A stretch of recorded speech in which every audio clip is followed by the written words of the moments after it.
World War II caught me when I was between 7 and 10 years old, and I realized how few of the grown-ups that I knew were able to withstand the tragedies that the war visited on them. How few of them could even resemble a normal, contented, satisfied, happy life once their job, their home, their security was destroyed by the war. So I became interested in understanding what contributed to a life that was worth living. And I tried as a child, as a teenager, to read philosophy and to get involved in art and religion and many other ways that I could see as a possible answer to that question. And finally, I ended up encountering psychology by chance. Actually, I was at a ski resort in Switzerland without any money to actually enjoy myself because the snow had melted and I didn't have money to go to a movie, but I found that reading the newspapers that there was to be a presentation by someone in a place that seemed in the center of Zurich, and it was about flying saucers. He was going to talk, and I thought, well, since I can't go to the movies, at least I will go for free to listen to flying saucers.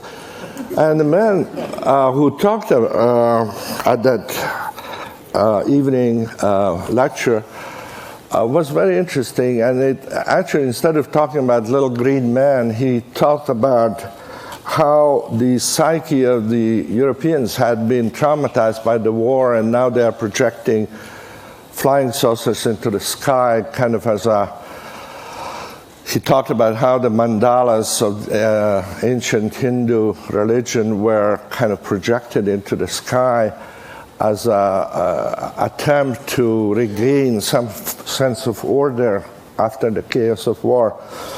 And this seemed very interesting to me, and I started reading his books after that lecture, and that was Carl Jung, whose name or work I had no idea about.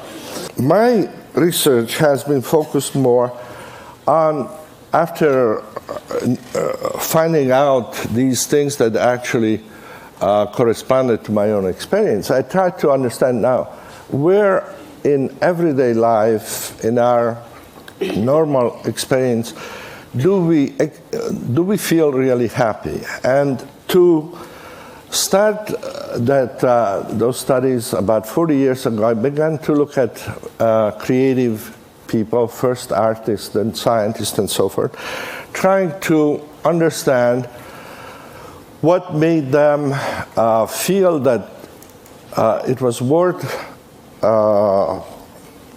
essentially spending their life doing things for which many of them didn't expect either fame or fortune, but which made their life meaningful and worth doing. This was one of the leading composers of American music back in the 70s, and the interview was 40 pages long, but this little excerpt is a very good summary of what he was saying during the interview, and it describes how he feels when composing is going well. And he starts by describing it as an ecstatic state. Now, ecstasy in Greek meant simply to stand to the side of something. And then it became essentially an analogy for a mental state where you feel that you are not doing your ordinary everyday routines. So ecstasy is essentially a stepping into an alternative reality.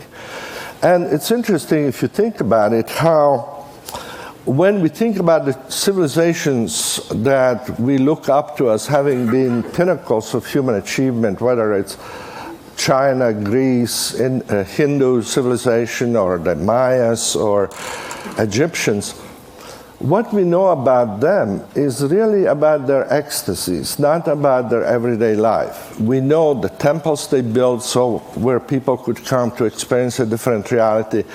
We know about the circuses, the arenas, sport arenas, the theaters.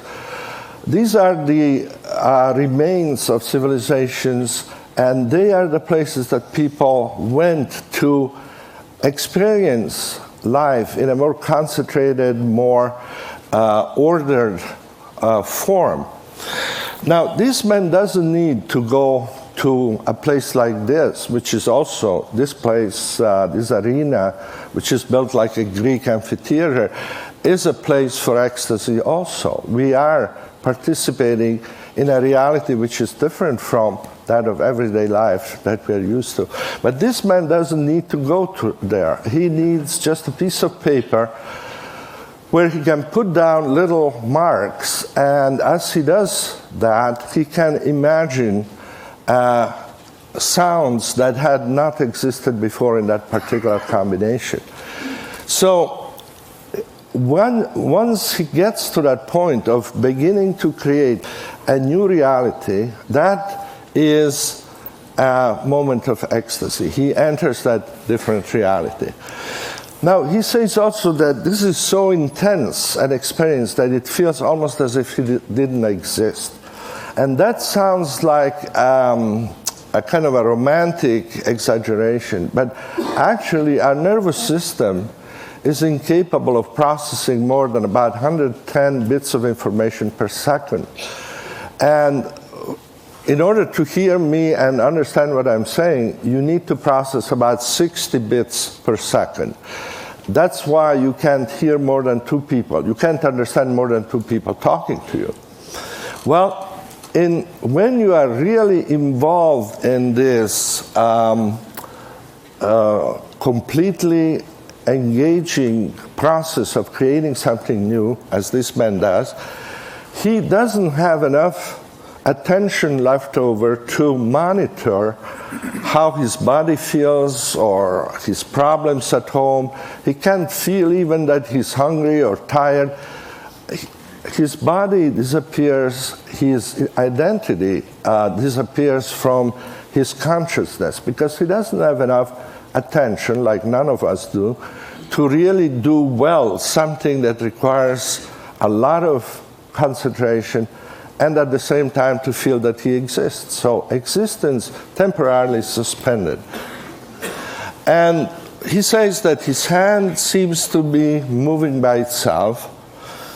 Now, I could look at my hand for 2 weeks and I wouldn't feel any awe or wonder because I can't compose. But so what he's not telling you here, but in other parts of the interview, is that obviously this automatic, spontaneous process that he's describing can only happen to someone who is very well trained and who has developed technique. And it has become a kind of a truism in the study of creativity that you can't be creating anything with less than 10 years of technical knowledge, immersion in a particular field. Whether it's mathematics or music, it takes that long to be able to begin to change something in a way that it's better than what was there before. Now, when that happens, he says, the music just flows out. And because all of these people I started interviewing, this was an interview which is over 30 years old, so many of the people describe this as a spontaneous flow that I call this type of experience the flow experience. And it happens in different realms. For instance, a poet describes it in this form. This is by a student of mine who interviewed some of the leading writers and poets in the United States, and it describes the same effortless spontaneous feeling that you get when you enter into this ecstatic state. This poet describes it as opening a door that floats up in the sky. Very similar description to what Albert Einstein gave as to how he imagined the forces of relativity when he was struggling with trying to understand how it worked. Now, when we do studies, we have, with other colleagues around the world, done over 8,000 interviews of people, from Dominican monks to blind nuns to Himalayan climbers to Navajo shepherds who enjoy their work. And regardless of the culture, regardless of education or whatever, there are these 7 conditions that seem to be there when a person is in flow. There's this focus that once it becomes intense leads to a sense of ecstasy, a sense of clarity. You know exactly what you want to do from one moment to the other. You get immediate feedback. You know that what you need to do is possible to do even though difficult. And sense of time disappears. You forget yourself. You feel part of something larger. And once those conditions are present, what you're doing becomes worth doing for its own sake.